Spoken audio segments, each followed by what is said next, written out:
les he dicho, vamos a tocar la población, muestra y muestreo. Muy bien.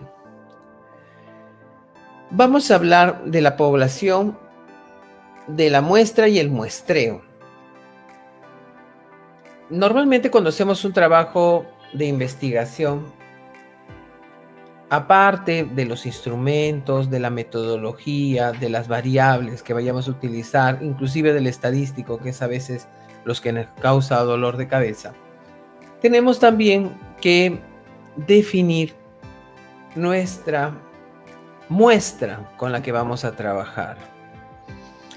Y en algunas universidades, dependiendo de las universidades, te van a exigir una cantidad de muestra, ¿no? A veces dicen, no, que 80 es muy poco, que 100, que 40 no puede ser un salón, que tiene que ser una muestra más grande. Entonces, ¿cuál es la realidad de esto? ¿Hasta dónde es cierto que será poco una población de 80, de 40? ¿O cuánto es lo que yo debo escoger para hacer mi investigación? Y por otro lado, ¿a qué se llama población? No voy a tocar el universo, pero la población, ¿a qué se llama la población? Porque muchas personas tienen una idea equivocada de la población y entonces ahí empieza un real problema al querer escoger a la unidad de análisis, o sea, a la persona que se va a investigar, al objeto, grupo, institución o hecho que se quiere investigar. Entonces, ahí nacen algunos de los problemas. Bien, entonces vamos a hablar el día de hoy de lo que es la población muestra y muestreo y tratar de aclarar algunas dudas con relación a escoger a nuestra unidad de análisis, a escoger nuestra muestra. Tenemos que la población está definido por las unidades de observación. A ver, ya está, ya tenemos la lista. Entonces tenemos las unidades de observación,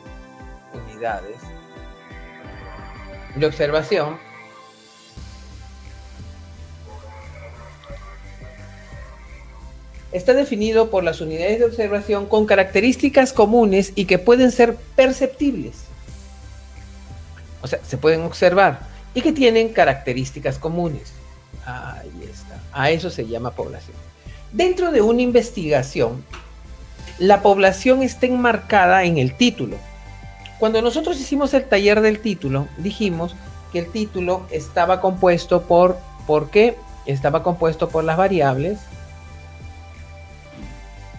Ya está. La unidad de análisis, el lugar,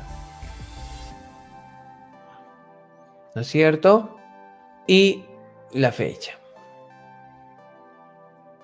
Entonces, es aquí donde nosotros, la unidad de observación, debemos definirlo. Por ejemplo, si yo digo, la inteligencia emocional de quinto año de la institución educativa, qué sé yo, Manuel Escorza, por poner un nombre. Entonces tenemos, y ahí la fecha, ¿no? 2020. Entonces, ¿cuál sería mi población al observar ese título? La inteligencia emocional del quinto año de la institución educativa, de los estudiantes de la institución educativa Manuel Escorza. Vamos a ver. Entonces, ¿cuál es la población? Vamos a suponer que ese colegio tiene quinto año A, B, C y D. Y bueno, y además tiene los demás grados. ¿Cuál es la población? La población son los escolares de secundaria. La población es los alumnos del colegio Manuel Escorza. ¿Cuál sería la población? ¿Por ahí alguien me puede responder, por favor?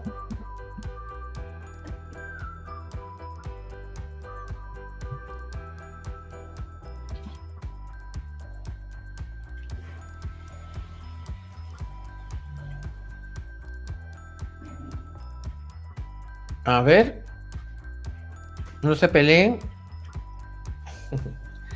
Bien, ¿cuál sería la población?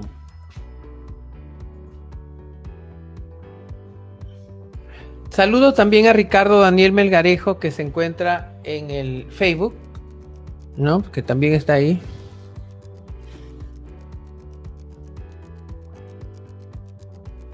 Bien. ¿Los alumnos de quinto y secundaria? Muy bien. Vendrían a ser los alumnos de quinto y secundaria.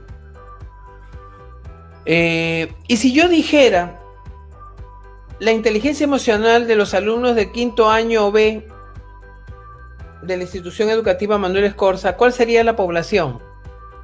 ¿Quinto año B o quinto año? Quinto año B, doctor. Quinto año B. Muy bien. Entonces la población siempre la va a encerrar el título. ¿Ok? Muchas personas piensan de que no es todo el colegio, es todo quinto de secundaria o es todo secundaria. No, no es así. La población siempre va a estar definida por el título y esto va a ser la unidad de observación que vamos a tener. Muy bien. Entonces, las características que deben tener ellos son características comunes. Todos deben ser escolares, de quinto de secundaria, exacto, en la población. Y además debe ser perceptible, que uno pueda acceder a esa información, que uno la pueda observar, que sea palpable, ¿no? Entonces, es muy importante que nosotros tengamos en cuenta cuál es nuestra población. ¿Y qué será la muestra? La muestra es una porción de la población, pero esta porción debe ser representativa. ¿Qué quiere decir representativa? Que lo que yo haga, experimente, analice de esta muestra puede inferir hacia la población. O sea, puede decir o podría decir yo que sucede a toda la población. Por eso es una muestra significativa. Existen muestras también que no son significativas, o sea, que lo que le suceda, extraiga información de esta muestra o experimente con esta muestra, no va pues a ocasionar, no nos dice lo que es la población o lo que podría pasar con ella. Entonces, es muy importante tener esto en consideración, que no solamente es una porción de la población, sino que debe ser significativa. ¿Ok? Y para eso vamos a posteriormente explicar los niveles de significancia que normalmente se pide para los trabajos de investigación, porque para los distintos trabajos se piden diferentes niveles de significancia, ¿no? O sea, debe ser representativa. ¿Y qué viene a ser el muestreo? El muestreo viene a ser la forma como se va a escoger a esta muestra. La forma como se va a escoger a la muestra, si va a ser aleatoria, no aleatoria, si va a ser por sorteo, al azar, por random, por una cuestión estadística, N. ¿Ok? Entonces, nosotros tenemos que tener en cuenta la población, la muestra y el muestreo. Muy bien. Tiene que ser representativo el dato que se saque de muestra. Seguimos avanzando. ¿Hasta ahí tuvieran alguna pregunta con relación a la definición? ¿La muestra está definida por un porcentaje determinado de personas que están en la población? Exacto. La muestra, hay dos formas de sacarlo. ¿Qué es lo que viene a continuación dentro de la explicación, ¿no? A través de forma aleatoria o no aleatoria. Cuando es de forma aleatoria, bueno, continuando aquí un poquito, aquí está, ¿no? Claro, yo sé que a mí normalmente no me gustan las diapositivas que tengan mucha explicación. Sin embargo, yo creo que a pesar de que parece mucho, va a hacerse sencillo. Voy a tratar de hacerlo digerible, ¿no? Para el entendimiento. Cuando la muestra puede ser de dos formas, ¿no? Probabilístico o no probabilístico. Probabilístico es que es al azar, ¿no? Y hay distintas formas de coger la muestra al azar. Cuando es al azar, tiene que sacarse estadísticamente. ¿ya? Y se tiene que establecer un nivel de confianza. Y eso es lo que se ve aquí. Cuando es al azar, es decir, probabilístico. Cuando es probabilístico, se tiene que utilizar la estadística. Hay otras fórmulas aparte de la de Murray y Larry. Esta es la que más se utiliza, ¿no? Que normalmente hay software completos que tú le pones nomás la población y te lo halla, ¿no? Y ahí está una página donde hay software. Ustedes colocan calculador de muestra y van a encontrar esta fórmula donde uno llena los datos solamente. Pero igualito debemos de conocer cuál es la estructura de la fórmula. Pero cuando es probabilístico,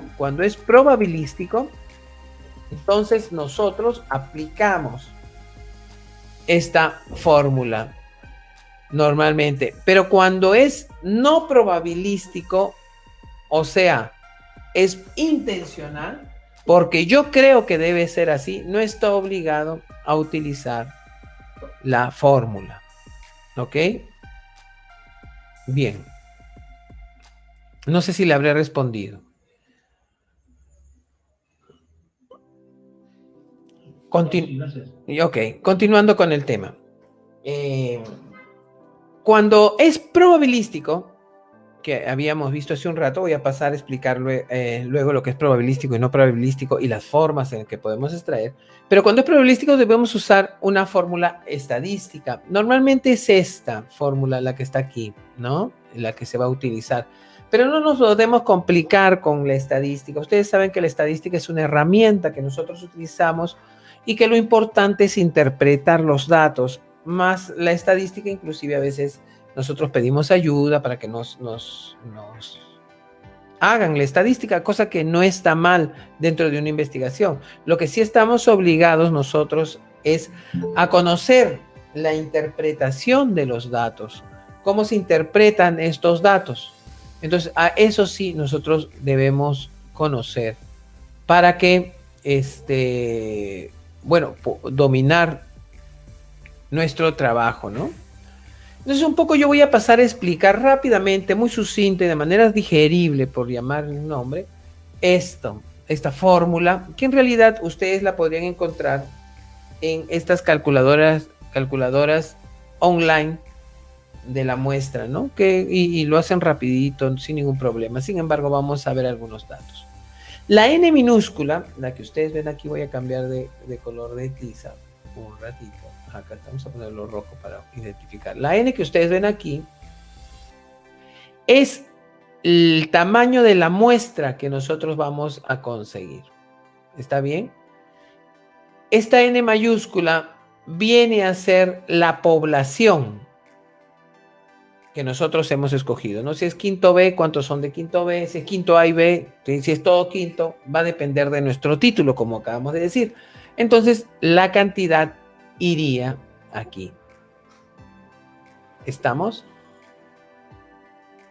Este valor de teta, estado con un sombrerito arriba, representa la desviación estándar. ¿Cuántos más y cuántos menos de la población podría haber?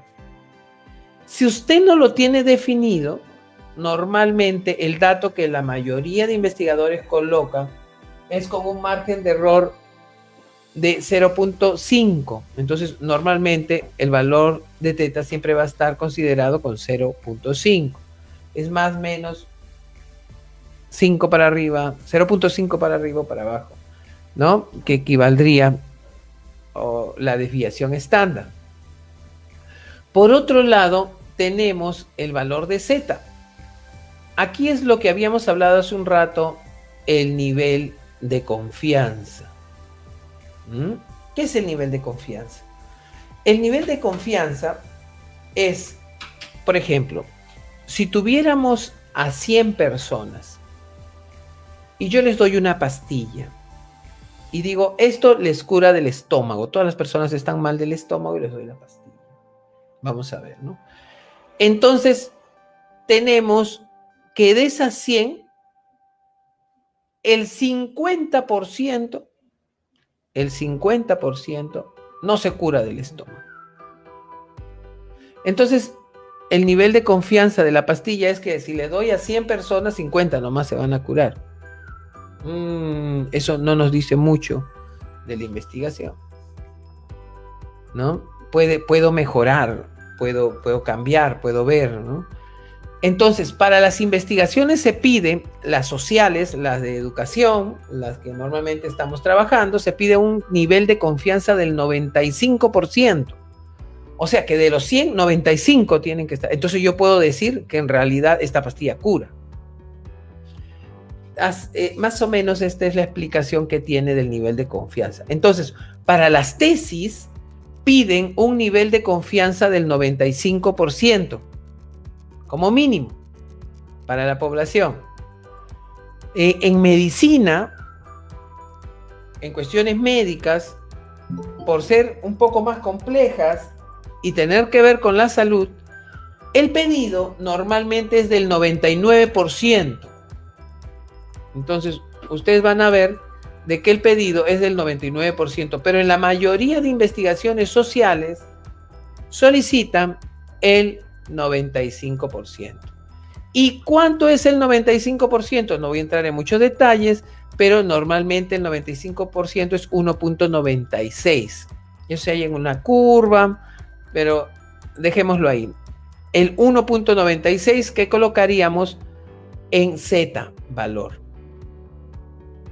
¿Ok? Entonces tenemos que N es la muestra que yo quiero hallar. N mayúscula viene a ser la población que la puedo conseguir de las personas que van a interactuar conmigo en la investigación. El valor de teta que vendría a ser la desviación estándar, cuántos más, cuántos menos van a ser investigados. A veces se va uno, se enferma uno, aparece uno, no sé. Entonces más o menos se coloca 0.5 de desviación estándar, que es lo que la mayoría de investigaciones colocan, ¿no?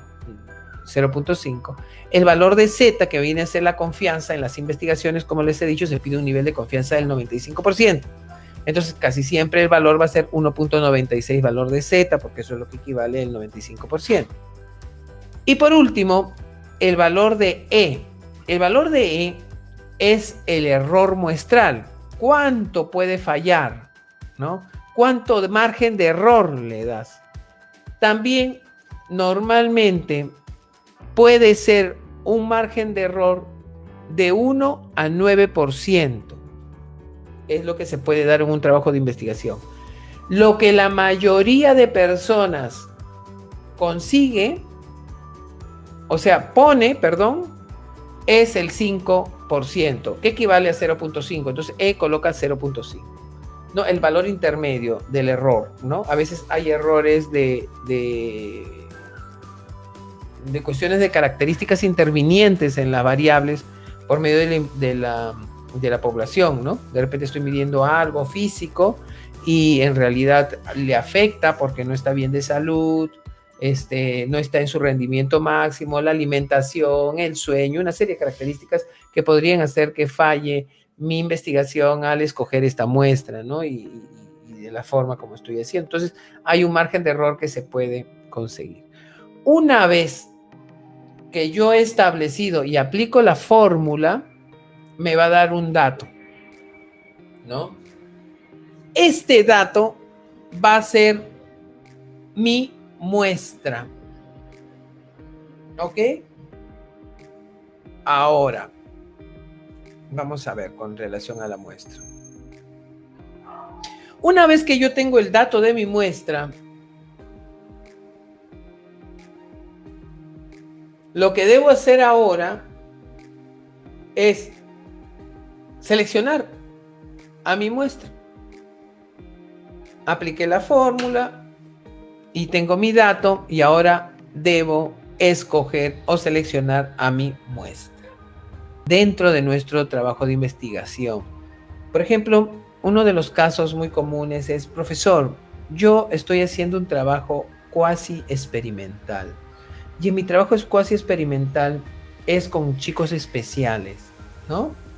Bueno, que normalmente no se les llama chicos especiales. En el CIF, el Clasificador Internacional de Funciones, le llama discapacidad ¿no? Es la definición que ponen en el CIF, pero también existen otros términos. Pero en todo caso lo que quiero decirles es que en el caso no puede conseguir mucha población, tiene 10 para hacer un trabajo experimental. Entonces, ¿qué sucede ahí? Puede hacer su investigación con 10 o 20 personas, es dable, es posible. Bueno, les digo que para los trabajos cuasi experimentales, experimentales puros o preexperimentales, sí, es posible trabajar con muy poca población, ¿no? Ahora,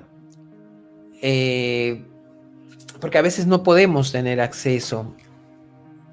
Hay investigaciones que son con una persona, porque esta persona es especial, tiene ciertas condiciones especiales y con ella se hace la investigación para conocer cuál es el problema o para transformar un problema, ¿no? A veces hay operaciones que se convierten en investigación, que hacen para poder, por ejemplo, hace unos años hubo una investigación con relación a era experimental en la cual querían separar a dos personas que estaban unidas, ¿no? Y bueno, fue todo un trabajo de investigación y experimentación, caso único. Si existe, en los casos experimentales, normalmente las muestras no necesariamente deben ser bastantes. En el caso de experimentales, porque en el caso de correlacionales, que ya hemos hablado antes de que es una correlación, ahí sí se necesita bastante muestra, ¿no? Una población amplia, una muestra amplia, porque normalmente el dato estadístico es más confiable cuando tenemos más población, tenemos más experiencias con relación a lo que ocurre a nuestras variables. Y por otro lado, también, si yo tengo 40 y es muy poquito, o tengo 80, ¿tengo que sacar muestra igual? ¿O puedo yo coger toda mi población? Esa es otra pregunta que normalmente se hace en este tipo de trabajos. Y bueno, la respuesta es de que sí, se puede coger toda la población. Entonces, hasta hace poco, muchos le llamaban muestra censal, ¿ya? Tenía el nombre. Cuando uno coge a la población, a toda la población, y ya no tiene muestra, le llamaban muestra censal. Eso es lo que se le llamaba normalmente. Pero en realidad es la población, no es la muestra, es la población en sí misma. Entonces no tenemos por qué llamarle muestra censal, ¿no? Solo tenemos población, sino que como siempre está el cuadrito ahí de muestra y tenemos nosotros que llenar ahí ese cuadrito, la mayoría de nosotros le llama muestra censal para poder llenarlo, ¿no? Pero en realidad, como les digo, no es ya no tenemos muestra, ¿no? Cogemos toda la población. Bien, no sé si hubiera alguna pregunta por ahí para poder resolverla con relación a la población muestra y muestreo, antes de pasar a explicar cómo podemos obtener la muestra.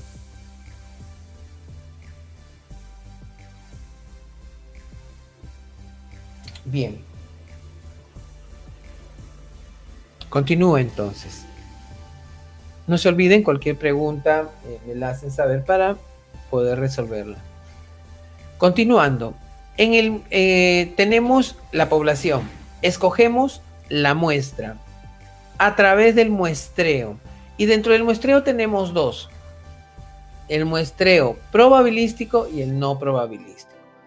Este probabilístico es al azar, o sea, uno no lo puede escoger, y este no probabilístico sí, uno lo escoge. A estos voy a trabajar, con esta gente voy a trabajar. Ok. El probabilístico, como ustedes comprenderán, es mejor utilizarlo. ¿Por qué? Porque ahí no interviene el factor de lo que yo creo, sino es una definición al azar. Entonces, no existe una variable interviniente con relación a lo que yo pienso, creo o podría ser. Siempre se considera que el probabilístico es mejor para casos experimentales. Sin embargo, por algunas condiciones de dinero, geográficas, mecánicas, debemos utilizar el no probabilístico, ¿no? O sea, yo escoger a mi muestra. Soy yo el que voy a escoger. Cuando es muestreo probabilístico, o sea, al azar, a la suerte, existen varias formas. El aleatorio simple. Entonces, suponiendo que yo tengo de muestra a 40, por poner mi muestra. Entonces, yo tengo mi población de 100. En una población de 100, les digo, si ustedes aplican la fórmula de arriba, les va a salir como 80, 90 y tantos. No sale poco, ¿no? No es que de 100 va a salir 20, 30 de muestra, no sale. A partir de los 1000 para arriba es que sale poco, pero cuando es así pocas personas, si aplican la fórmula, no les va a salir tampoco. Esto es algo que les voy adelantando, ¿no? Bueno, pues, normalmente si hace 100, te va a salir como 90 de muestra o algo así, ¿no? 90 y tantos tal vez. Pero no te sale 20, 30, no. Es muy raro. Pero bueno, continuemos. Como les decía, en el muestreo probabilístico tenemos el aleatorio simple. ¿En qué consiste el aleatorio simple? Bueno, eso lo voy a explicar uno por uno. Primero los voy a nombrar mejor. Tenemos el aleatorio simple, el sistemático, el estratificado y por racimos. Todos estos son escogidos por aleatoriamente, al azar. Tú no puedes decidir. Sin embargo, los no probabilísticos, que es por cuotas, intencional o por juicio o ocasional, estos sí puedes interferir. Es más, tú dices, este va, este no va. ¿Ok? Entonces uno dice cuáles son los que van. Avancemos. El aleatorio simple que les dije que les iba a explicar. El aleatorio simple puede ser por sorteo. Agarro y a cada uno le pongo un numerito. El 1, el 2, el 3, el 4, el 5, el 6. Se los doy en unos papelitos para que no se vean. El 9, el 10, el 11, el 12, el 13, el 14 y el 15. Ya está. Y agarro por sorteo. Y los meto en una bolsita, chocolateo y escojo los que me pide la muestra. La muestra me pide, de esos 15, me pide 8. Bueno, entonces escogeré 8 en sorteo simple. ¿Qué tengo que hacer primero? ¿Qué es lo que se pide? Primero, codificar a la persona, a la unidad de análisis. Entonces la codifico, le coloco el número 1, 2, 3, 4.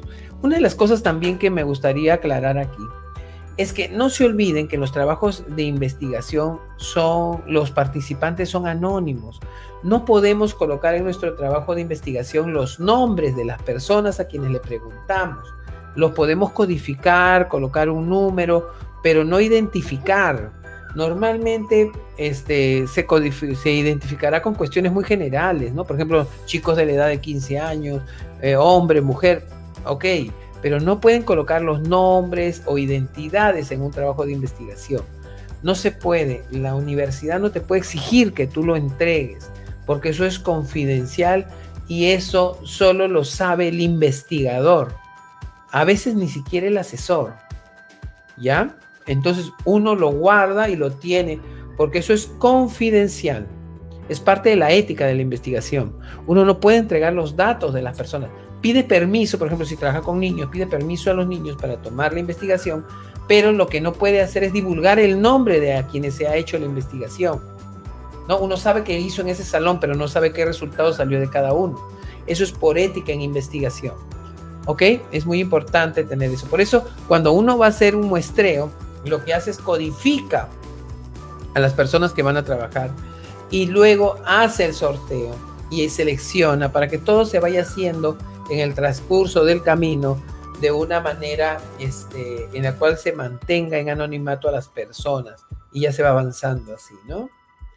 Muy bien. El sorteo. Y el random. El random es cuando uno utiliza un software.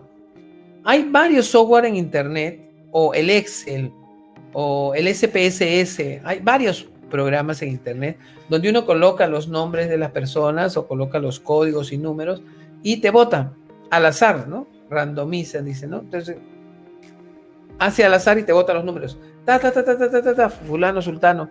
Entonces tú lo que haces es simplemente llamas esos números que te salieron en la computadora, ¿no? Uno los coloca y les va dando su número y por ende uno los escoge. Pero es, como les decía, también parte del sorteo. Yo creo que está sencillo. ¿Alguna pregunta ahí?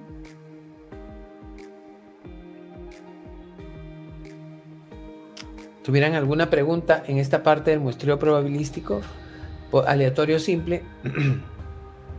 Bien. Sigo avanzando. Entonces, tenemos el sistemático. Bien, el sistemático es dividir. Ustedes saben que, bueno, les expliqué hace un momento que N es ¿qué? La población. Y N minúscula es la muestra. Si tuvieran una población de 500 y tuvieran una muestra de 50, por poner un caso, entonces 10 sería el K o el intento, ¿no? 10 sería el K. Si tuviéramos 500 sobre 50, suponiendo que la población, y esta es la muestra, que en otras palabras es como está arriba, ¿no? N, entonces tendríamos que acá sería 10. ¿Cómo se hace? Entonces, si te dice 10, lo que vas a hacer con tu población es sacan una balota, ¿no? Igualito se codifica, acá va el 1, el 2, el 3, el 4, el 5, el 6, el 7, cada uno tiene un código, porque siempre se hace lo mismo, se codifica. Y 13, 14 y 15. Entonces cada uno tiene un código. Entonces sacamos de la bolsita del aleatorio simple. ¿Se acuerdan cómo hicimos el aleatorio simple? El sorteo. En una bolsita colocamos los números, haríamos igual. Y sacamos el número 1. Ese no es. El número 2, el número 3, el número 4, el número 5, el número 6, el número 7, el 8, el 9 y sale el número 10. Este es el que se va a escoger. Y así vamos sacando las balotas hasta cada 10 va a ser seleccionado para nuestra muestra. ¿Estamos? Esto lo puede hacer también de manera automatizada o simplemente, como les digo, utilizando el medio del sorteo como se hizo anteriormente, ¿no? Sacan 1, sacan 2, sacan 3 y se va escogiendo. ¿Sí quedó claro o está un poco complicado?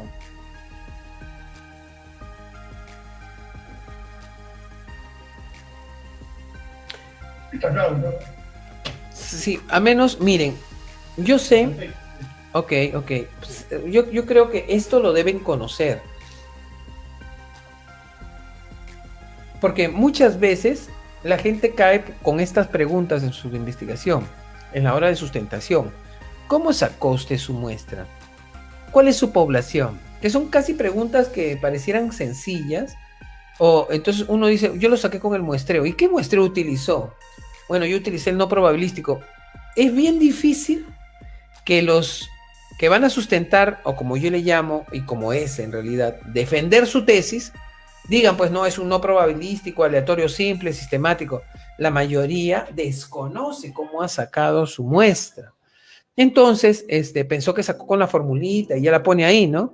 Pero mucha gente cae cuando le hacen estas preguntas sobre población y muestra. Como les había dicho, justamente, Gladys, como les había dicho aquí, existen dos formas de establecer el muestreo. O es probabilístico al azar, que es el que estoy explicando en este momento, o es el como el que tú has tomado, el no probabilístico, que es intencional, que es por tu juicio, tú crees que es. Cuando es no probabilístico, no estás obligado a usar la fórmula del tamaño de muestra. ¿Ok? No estás obligado. La puedes utilizar o no, pero no estás obligado. ¿Ya? Ni utilizar eso ni el nivel de confianza. Ah, ya. O sea, va a depender del tamaño de muestra de cada investigador, ¿no? Así es. En realidad, Va a depender de ti, que eres el investigador, y cómo defines, en qué muestra vas a escogerlo, ¿no?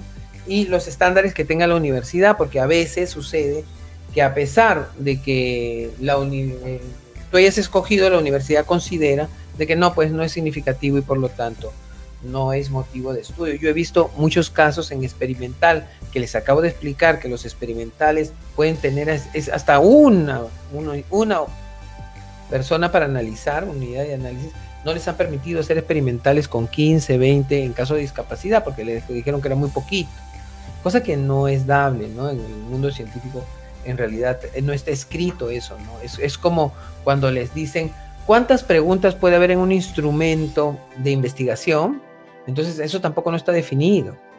O sea, he visto instrumentos con 5, 10, 15, 20, como de 300, ¿no? Que llegan a ser agobiantes. Hay unos para investigaciones acerca de las poblaciones. He visto test con más de 300 preguntas que se demoraban 2, 3 días en resolver. El primer cuadernillo tenía que ir para el segundo cuadernillo, después para el tercer cuadernillo.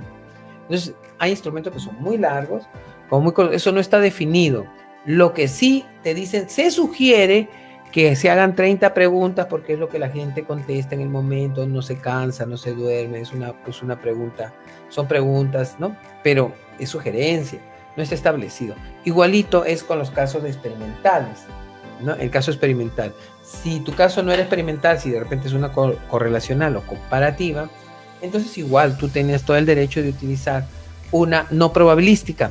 Y entonces después vamos a pasar a explicar las no probabilísticas, pero consiste en que tú las seleccionas por tu criterio o juicio.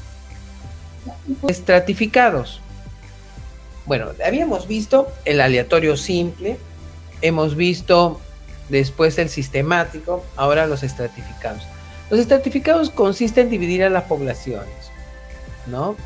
La población quinto A, quinto B, quinto C, por poner, ¿no? Estratificado. Y de esta división es que nosotros vamos a sacar la muestra, ¿no? Es de esta división es la que vamos a sacar la muestra. Más o menos sería así: la muestra sobre la cantidad de grupos. Entonces, suponiendo que tengo 3 grupos y la muestra es 30, tendría que sacar 10 de cada grupo. Entonces, ¿ahí qué hago? Utilizo otra vez el azar. El sorteo puede ser, o el random, ¿no?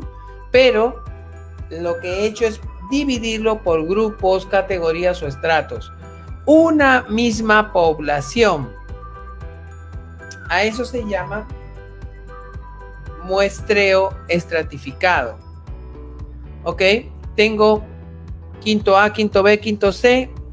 Tengo 3 grupos, entonces la muestra la voy a dividir entre esos 3 grupos y proporcionalmente voy a sacar al azar la muestra. Y ahí otra vez podemos utilizar el aleatorio simple para cada grupo y escoger nuestros 10 por grupo, ¿no? Que puede ser por sorteo sistemático también. Bien. ¿Está claro este de aquí?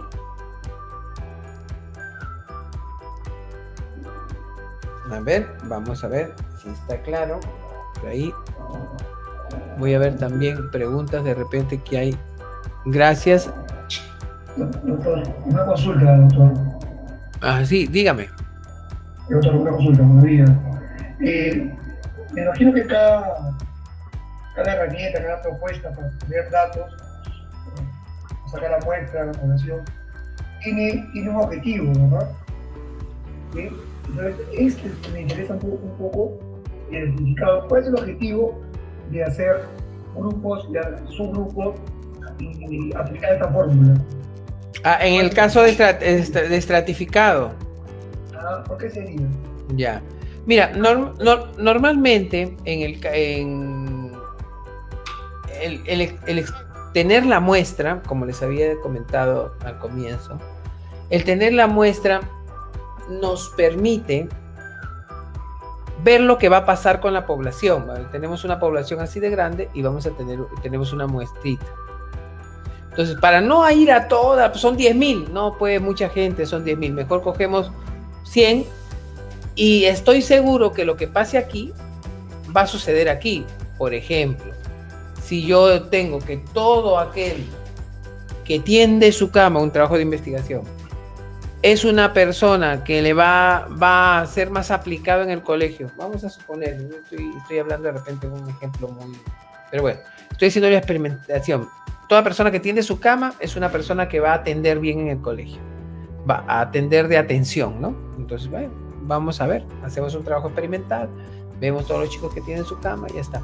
Pero tenemos 1.000 chicos en el colegio, mucha gente. Entonces, si esto es cierto, vamos a coger una muestra. Cogemos esta muestra y si esto es menos gente, ya no vamos a tener 1.000, sino vamos a tener 100 de repente, no tenemos 100 personas.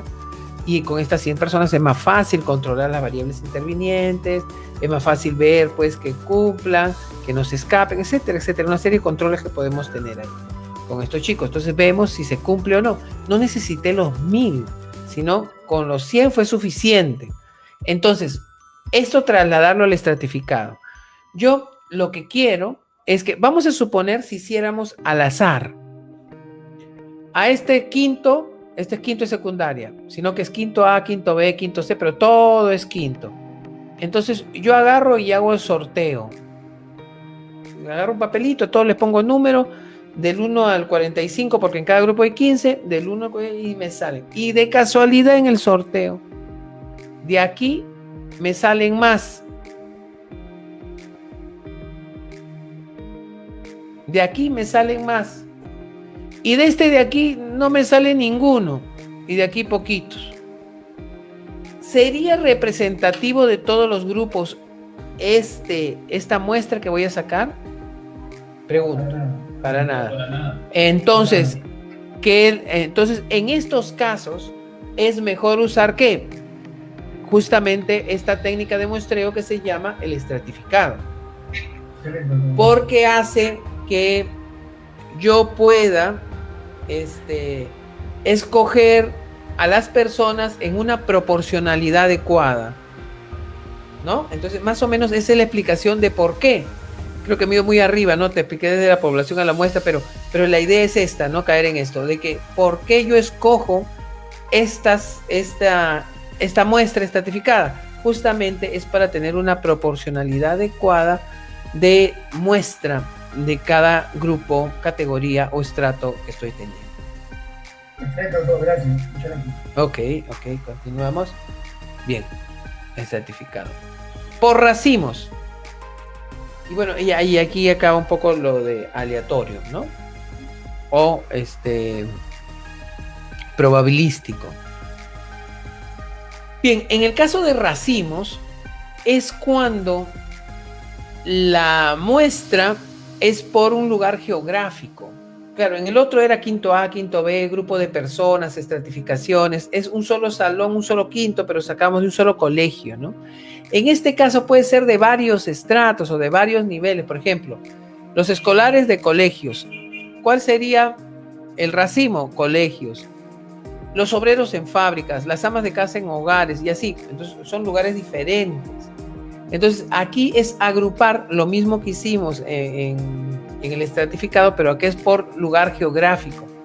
Y de este lugar geográfico hacer lo mismo que lo anterior, extraer de los lugares geográficos, extraer los grupos. Hay investigaciones que se hacen a nivel escolar, obrero, amas de casa. No, por ejemplo, el COVID, ¿a quién afectó más? Va a hacer una investigación. Aquí afectó más a los escolares, afectó más a los obreros, afectó más a los médicos, Tengo mi unidad de análisis, que son las personas, y acá me entro a explicar también dos conceptos que la gente desconoce o que normalmente se equivocan mucho. En hablar de unidad de análisis y unidad muestral. Ambos son unidad de observación, pero hablar unidad de análisis o unidad muestral son dos cosas diferentes. La unidad de análisis es a quién yo le voy a aplicar el instrumento para poder extraer la información, ¿no? Y la unidad muestral, esa es la que viene a ser no solo a quién, sino, por lo que ven ahí, que pueden definir, Es cómo se tiene acceso, a través de qué se tiene acceso. En este caso sería colegios, fábricas y hogares. ¿Ok?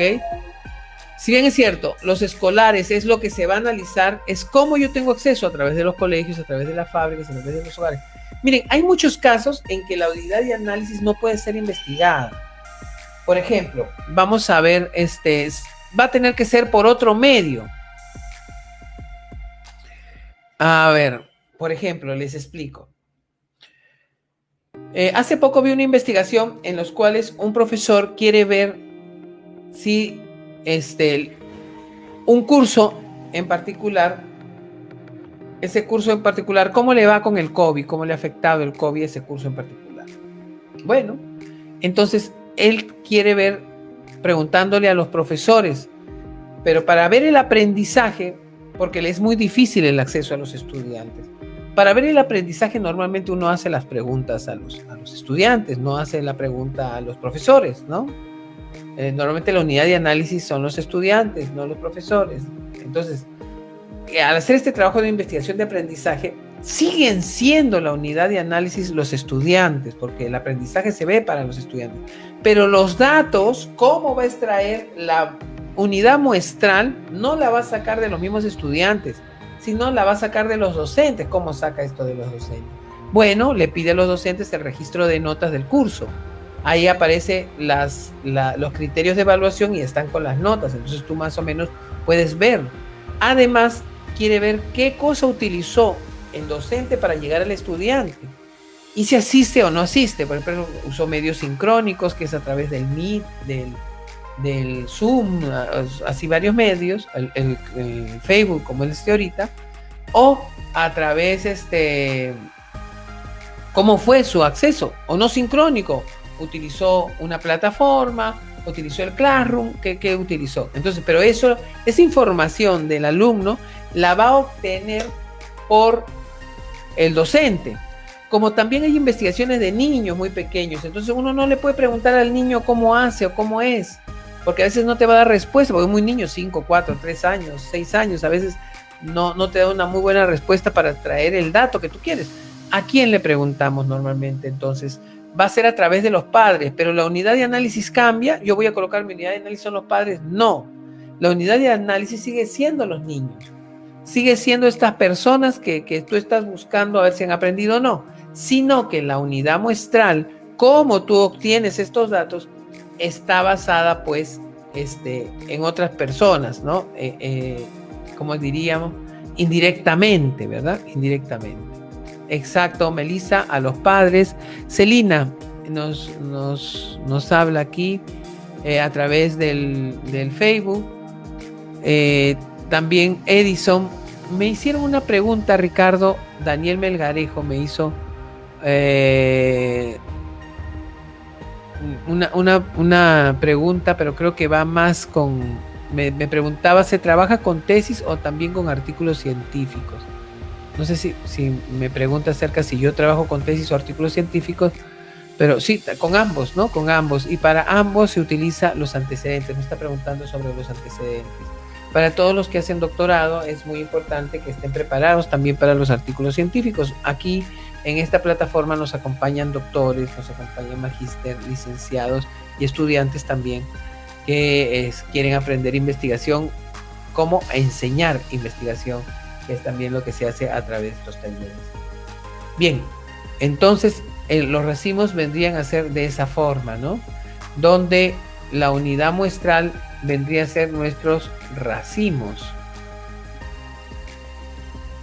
Por otro lado, avanzando un poco, tenemos el muestreo no probabilístico, que puede ser por cuotas, intencional o juicio o ocasional. Por cuotas es que yo decido ir avanzando o cogiendo a las personas por por cantidades, ¿no? Por montos. Primero 4, después 2, pero yo los elijo. Intencional o juicio, todas son intencional o juicio, o sea, en todas yo decido, ¿no? Ocasionales que van viniendo y porque vienen así, yo he considerado que esas vamos a seleccionar. Entro a una tienda y todo el que pase por la puerta de la tienda he decidido que ese se va a escoger, ¿no? Y va a entrar y todos, en realidad vamos a escoger a todos, ahí no hay no hay que no, o sea, de esta forma. En el asunto del muestreo no probabilístico, por eso he colocado todos juntos. ¿Por qué? Porque en el probabilístico es el que más utilizamos. Y lo utilizamos ¿por qué? Porque de repente el acceso a nuestra investigación es complicado. Se nos hace un poco difícil el tener una muestra de 10.000, 15.000, 10.000, siquiera 1.000, ¿no? A veces se nos hace difícil. Entonces, cuando es muy poco, mejor escoger a toda la población. Y si voy a escoger a toda la población, tiene que ser no probabilístico. O sea, yo decidí que todos van a ser y ya está. No puede ver al azar, no puede ser, es no probabilístico, ¿no? Y es lo que la mayoría escoge. Entonces, en el muestreo no probabilístico. Y ahí se quita lo que es la estadística en el nivel de poder escoger la muestra, el nivel de significancia, el nivel de error, ¿no? Ya se quitaría todo eso y se hace un poco más sencillo. Bien, de esta manera estaríamos terminando nuestro taller de investigación en el que hemos tocado la muestra y la población, muestra y muestreo. Bien, si tuvieran algunas preguntas o algo en que pudiéramos resolver y ayudarlos, espero que haya estado todo claro, porque esta parte es importante conocerla. A veces, a pesar de que usemos la no probabilística, en este caso estamos utilizando esta muestra no probabilística, debemos conocer por qué lo hacemos, ¿no? Entonces es muy importante tenerla en cuenta. Doctor, un momentito, me llamaron, disculpe, no entendí. ¿Puede explicarme de por cuotas y educacional de nuevo, por favor? Ya sí lo puedo hacer. Bueno, por cuotas, también esto me sirve, no es que le esté diciendo de que lo haga, pero también esto me sirve para decirles, no se olviden que todos los programas están grabados y pueden acceder por si tienen alguna duda, salen o no han podido, faltan en algún momento, pueden acceder también por las grabaciones. Bueno, por cuotas es escoger a las personas intencionalmente, adrede, en proporciones diferentes, ¿no? O sea, cojo yo de este grupo tanto y cojo de este otro grupo tanto. ¿Por qué? Arbitrariamente, o sea, tú decides, ¿no? Ya dependerá de lo que tú has decidido. De repente es cuestión económica, cuestión geográfica, pero tú estás escogiendo intencionalmente esto. Ahora, intencional o juicio es que tú escoges de un grupo, escoges los que tú deseas, ¿no? Normalmente lo que tú deseas es cuando tenemos poca población y decidimos escoger a todos, como el caso que nos hablaba hace un momento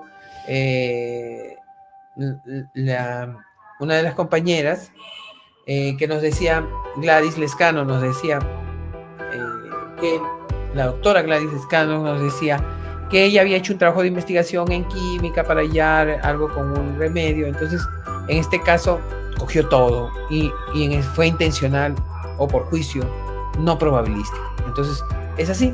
O en algunos colegios tenemos todo quinto, que debemos coger 2, 3 salones, pero son muy poquitos, llegan con las justas a 40, 50 y cojo todo, ¿no? Entonces, es intencional o por juicio.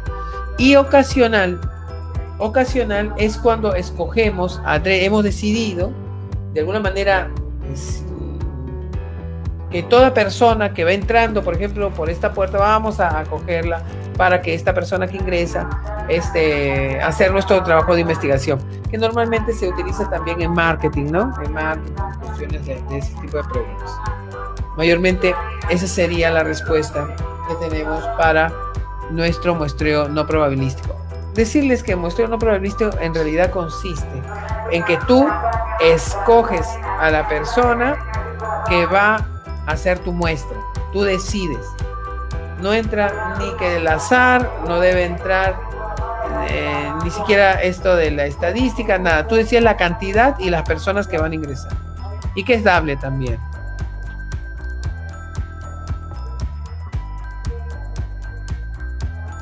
Bien. No sé si le habré respondido, le habré confundido más. Ya, ok. Bien, entonces,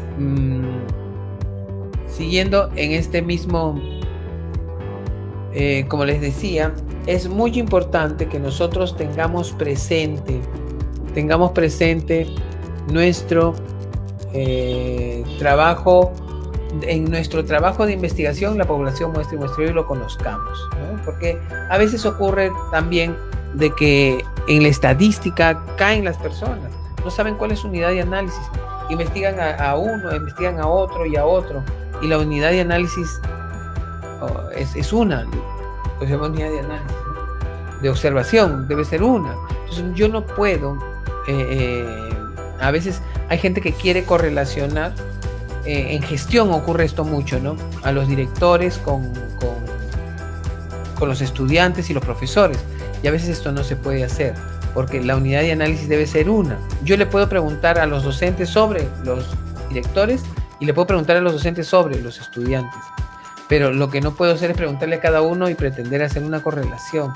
Eso es un poco que no se lleva, ¿no?